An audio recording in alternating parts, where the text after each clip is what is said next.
오늘 우리에게 주신 하나님의 말씀은 신명기 11장 8절에서 15절 말씀입니다. 구약성서 279면입니다. 봉독하겠습니다. 그러므로 너희는 내가 오늘 너희에게 명하는 모든 명령을 지키라. 그리하면 너희가 강성할 것이요 너희가 건너가 차지할 땅에 들어가서 그것을 차지할 것이며, 또 여호와께서 너희의 조상들에게 맹세하여 그들과 그들의 후손에게 주리라고 하신 땅, 곧 젖과 꿀이 흐르는 땅에서 너희의 날이 장구하리라.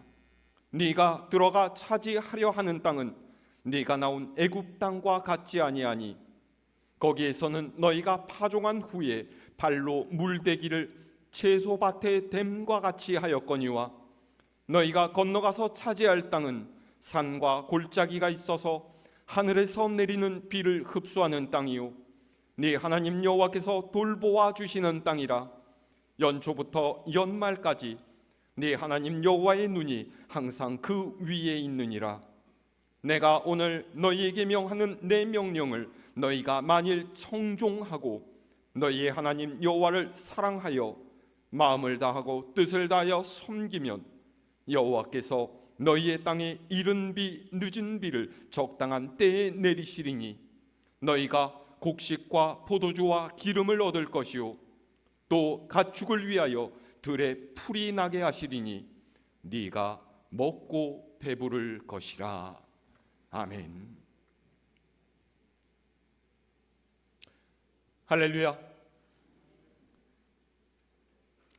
한 해의 가장 귀한 첫 시간을 하나님께 예배드리러 나온 우리 교우님들에게 하나님의 은혜와 돌보심이 함께 하시기를 소망합니다. 오늘 우리는 이 예배를 송구영신 예배로 드립니다. 송구영신이라는 말 무슨 뜻입니까? 우리가 아까 찬송했던 가사처럼 옛 것을 보내고 새 것을 맞아들이는 것이 바로 송구영신입니다. 여기서 옛 것을 보내고 새 것을 맞는다는 말은 단순히 작년에 쓰던 달력이나 수첩 등 2024년이라고 쓰인 것들을 2025년이라는 글씨가 적힌 것으로 바꾼다라는 의미가 아닙니다. 이제는 버려야 할 낡은 옷이나 신발 등을 버리고 새 것을 산다, 이런 뜻이 아니죠. 이제껏 우리가 바꾸지 못하고 내려놓지 못했던 것들, 하나님을 섬기는 그분의 백성답지 못하게 우리의 마음을 얽어매고 우리 삶의 발걸음을 붙들던 것들을 버리고 새로운 다짐, 새로운 기대로 하나님께서 주신 이 한 해를 열어가자라는 것입니다. 그렇게 하기 위해서 가장 먼저 필요한 것은 지금 우리의 신앙이 어떤지를 점검하는 거예요.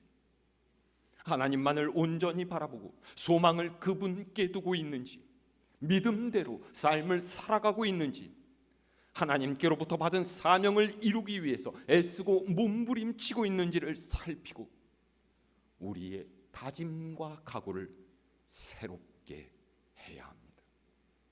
그것이 우리가 오늘 이 예배를 하나님께 드리는 이유인 거예요.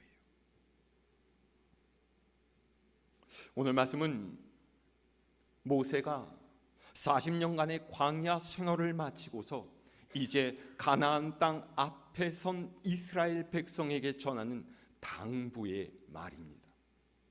여러분, 이때 모세의 마음을 한번 상상해 보시기를 바랍니다. 말 안 듣는 이스라엘 백성을 여기까지 이끌고 오느라고 그가 얼마나 고생을 했고 또 얼마나 수고가 많았습니까? 하지만 정작 모세는 가나안에 들어가지 못하는 신세였어요. 하나님께서 그것을 허락하지 않으셨기 때문이죠. 모세의 아쉬움, 또 모세의 안타까움이 얼마나 컸겠습니까? 그러나 그는 진실한 하나님의 사람이었어요. 보통 사람 같으면 하나님을 원망하고 불평을 늘어놓으면서 자신의 일을 내팽개쳤을지도 모르지만 그는 도리어 이스라엘 백성의 내일을 염려하면서 그들에게 진심 어린 충고와 당부의 말을 해줍니다.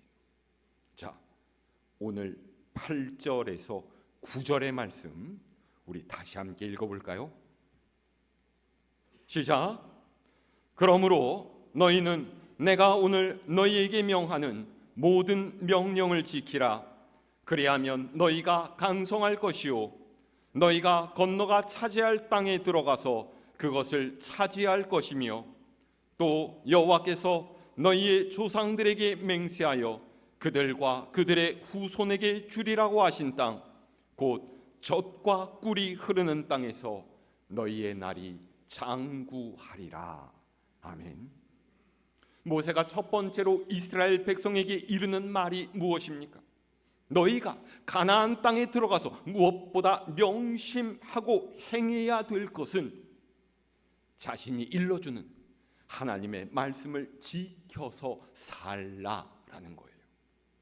그러니까 하나님께서 원하시는 대로 하나님의 뜻에 순종하는 인생이 되어야 한다라는 것이죠. 그럴 때에 하나님께서 너희와 함께 하셔서 모든 대적과의 싸움에서 이기게 하실 것이고 너희에게 주신 가나안 땅 곧 젖과 꿀이 흐르는 땅을 차지하고서 그곳에서 오래도록 행복하게 살게 되리라 라는 것입니다. 이것이 가나안에서 살게 될 이스라엘 백성이 가져야 할 인생의 대명제라는 거예요.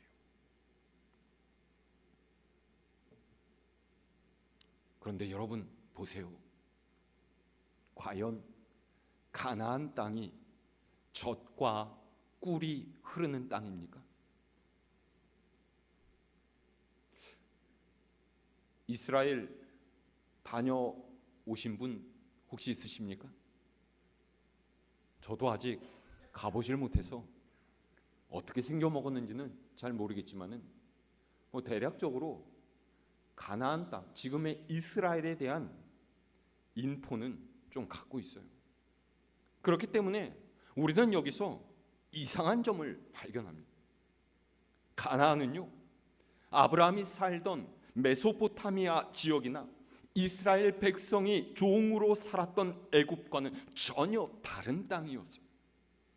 여러분도 아시겠지만은 메소포타미아와 애굽은 세계 4대 문명의 발원지입니다. 이 말은 그곳이 문명이 발생할 정도로 좋은 자연적 환경을 가지고 있었다라는 뜻이에요. 메소포타미아 지역은 티그리스 강과 유프라테스 강으로 둘러싸여 있고 아라랏 산맥의 눈 녹은 물과 빗물이 흘러내려서 1년 내내 마르지 않는 지역이었습니다. 애굽은 매년 7월에서 10월 사이에 발생하는 홍수로 인해서 에티오피아 지역의 영양이 풍부한 검은 토양이 나일강 유역으로 떠내려왔고요. 그래서 특별히 거름을 주지 않아도 그곳에서 재배하는 식물은 모두가 굉장히 잘 자라죠. 다시 말해서 농사 짓기에는 안성맞춤이고 그래서 언제나 풍성한 수확을 기대할 수 있는 곳이었다라는 거예요. 이에 비해서 가나안은 어떻습니까? 면적은 우리나라보다 훨씬 작고요. 북부는 그나마 비가 내려서 괜찮지만요, 대부분의 지역이 비가 잘 오지 않는 건조한 기후인데다가 곳곳에 황무지가 많고 토질도 자갈과 모래로 이루어진 사막 지형입니다. 어떤 이는 지금의 이스라엘은 척박한 땅이지만은 먼 옛날에는 굉장히 기름진 땅이 아니었을까, 그렇게 의문을 제기하는 사람도 있어요. 왜냐하면 성경을 보면은 모세가 보낸 정탐꾼들이 큰 포도 열매를 긴 장대에 꿰어서 가져왔다라는 기록이 있기 때문이죠. 그런데 그것은 햇볕이 잘 드는 환경에서 자라는 포도나무의 특성 때문이에요. 아브라함 때도요, 이삭 때도, 그리고 야곱 때도 가나안에는 기근이 들어서 애굽으로 피난을 가야만 했었고요, 룻기에서도 엘리멜렉과 나오미 가정이 흉년 때문에 모압으로 이사 가야 했다라는 기록을 보면 가나안이 어떤 형편이었는지를 우리는 짐작해 볼 수가 있죠. 그러니까 사실 냉정한 시선으로 평가할 때 가나안을 젖과 꿀이 흐르는 땅이라고 말하는 것은 맞지 않는다라는 거예요. 그러면 왜 하나님께서 이 가나안을 가리켜서 젖과 꿀이 흐르는 땅이라고 말씀하셨겠습니까? 모세가 왜 가나안을 가리켜서 이렇게 이야기를 했을까요? 이스라엘 백성을 세뇌시키려는 시도입니까? 그럴 리가 없습니다. 이스라엘 백성은요, 이미 애굽 땅에서 430년 동안을 살았어요. 한눈에 척 보기만 해도 그 땅이 좋은 땅인지 나쁜 땅인지는 금세 알 수 있는 일이죠. 그러면 도대체 이렇게 말하고 있는 근거가 어디에 있습니까? 자, 우리 계속되는 모세의 말을 읽어볼까요? 10절에서 12절 말씀. 시작. 네가 들어가 차지하려는 땅은 네가 나온 애굽 땅과 같지 아니하니 거기에서는 너희가 파종한 후에 발로 물대기를 채소밭에 댐과 같이 하였거니와 너희가 건너가서 차지할 땅은 산과 골짜기가 있어서 하늘에서 내리는 비를 흡수하는 땅이요 네 하나님 여호와께서 돌보아 주시는 땅이라. 연초부터 연말까지 네 하나님 여호와의 눈이 항상 그 위에 있느니라. 아멘.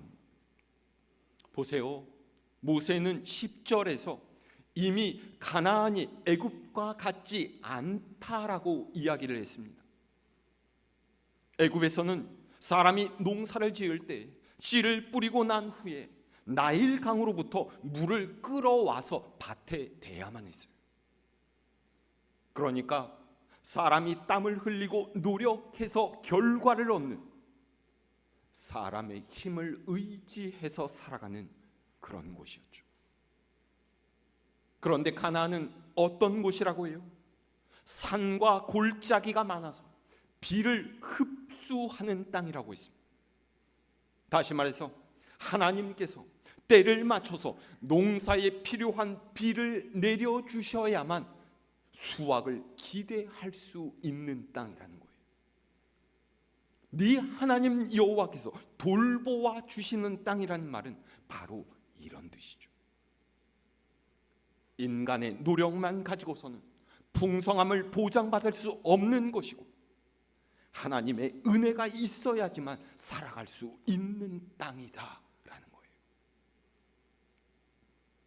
이 말을 바꿔서 이야기하자면 가나안에서 풍성함을 누리며 사는 삶은 애굽에서처럼 먹고 사는 문제에 매달려서 얻어낼 수 있는 것이 아니라 하나님께서 나를 책임져 주실 것을 믿고 하나님의 거룩하심과 그분의 영광을 드러내야만 얻을 수 있다라는 거예요.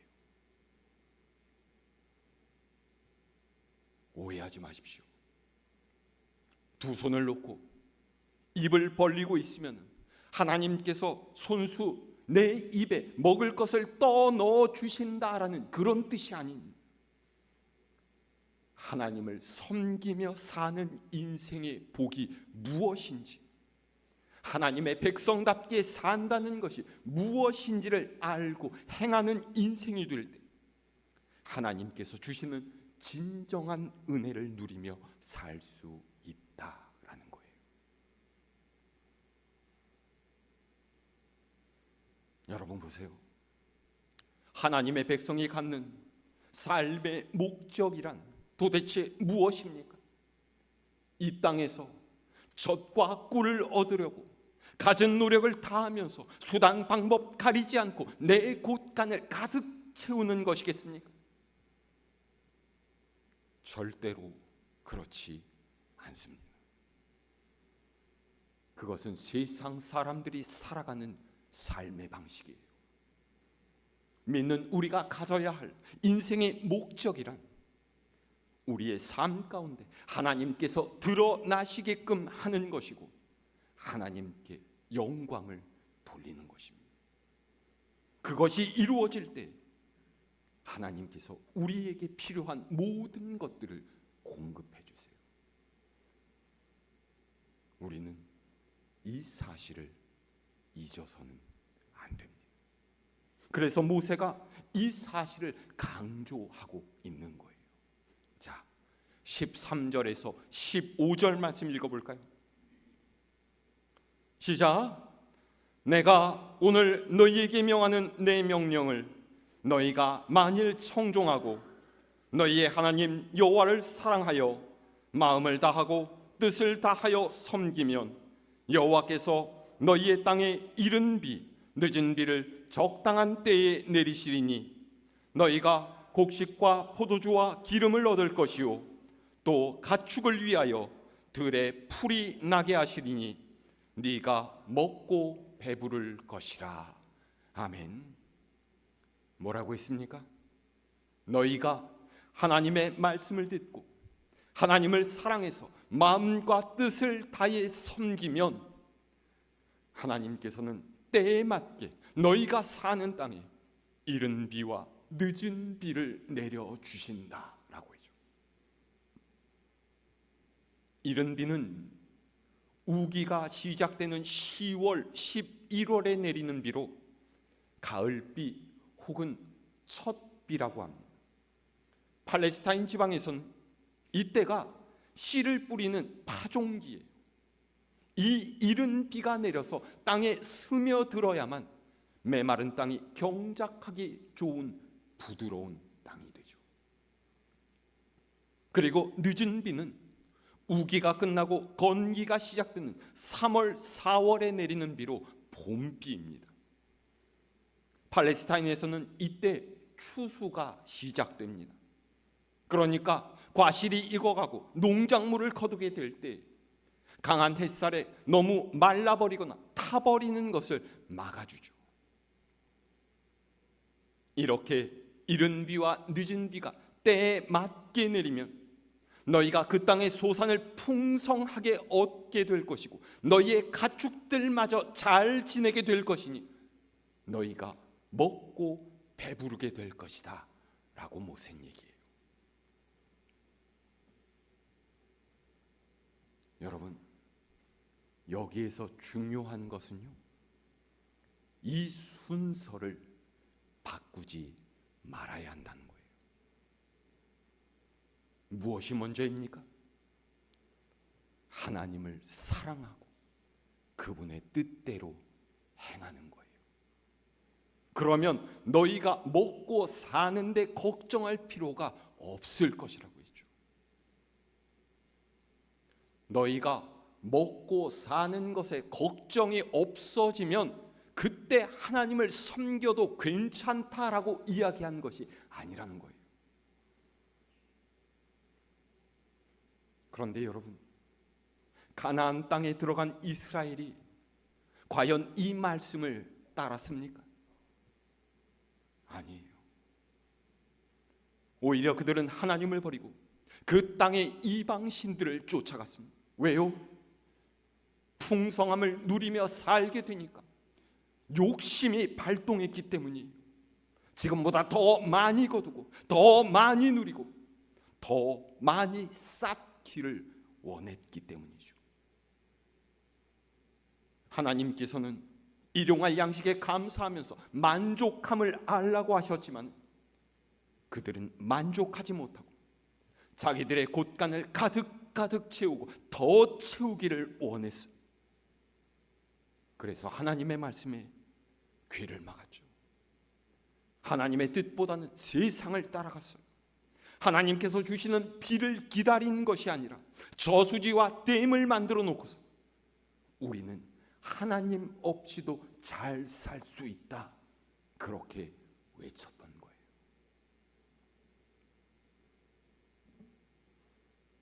여러분, 믿는 이에게는 세상 사람들보다 더 고급스러운 삶의 목적이 있습니다. 그저 우리의 눈과 귀와 입을 즐겁게 하고 배부르게 사는 것보다 훨씬 더 중요한 우리를 지으시고 돌보시는 하나님께 영광을 돌리며 사는 것이 바로 그것이에요. 이 세상에서 먹고 사는 문제가 우리 인생의 전부가 아니라 우리의 삶을 통해서 이 세상을 향한 하나님의 뜻이 드러날 수 있게 해야 합니다. 그것이 우리 믿는 사람이 세상과 다르다는 것을 보여주는 증거인 거예요.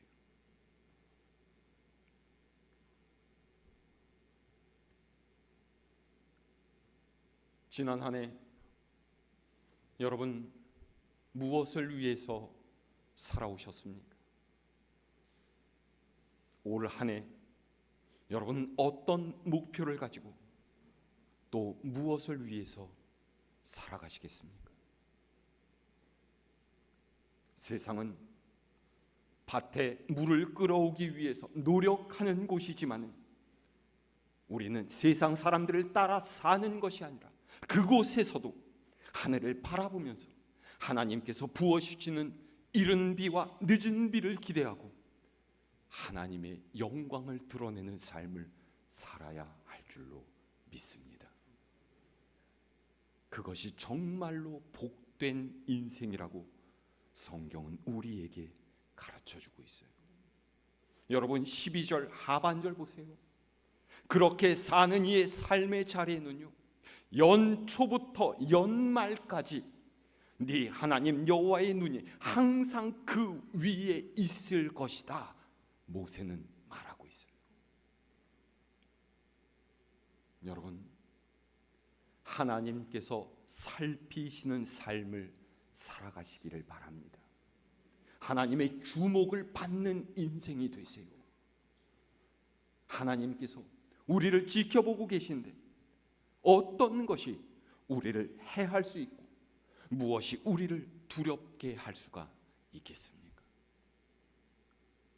이런 하나님의 돌보심과 도우심을 입고 살아가는 인생이야말로 하나님의 인도하심 가운데 그분과 동행하는 임마누엘의 삶이 아니겠습니까? 젖과 꿀이 흐르는 땅은 따로 있는 것이 아닙니다. 하나님께서 나를 기억하시고 하나님께서 나와 함께 하시는 곳이 바로 젖과 꿀이 흐르는 땅이에요.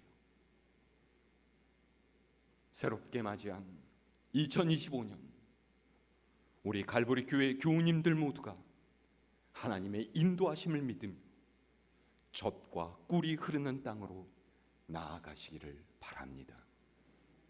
하나님의 말씀에 순종하며 하나님의 말씀을 따라 살아서 하나님께서 사랑하시는 그 백성 위에 부으시는 풍성한 은혜와 복을 받는 여러분 모두가 될 수 있기를 우리 주님의 이름으로 축원합니다.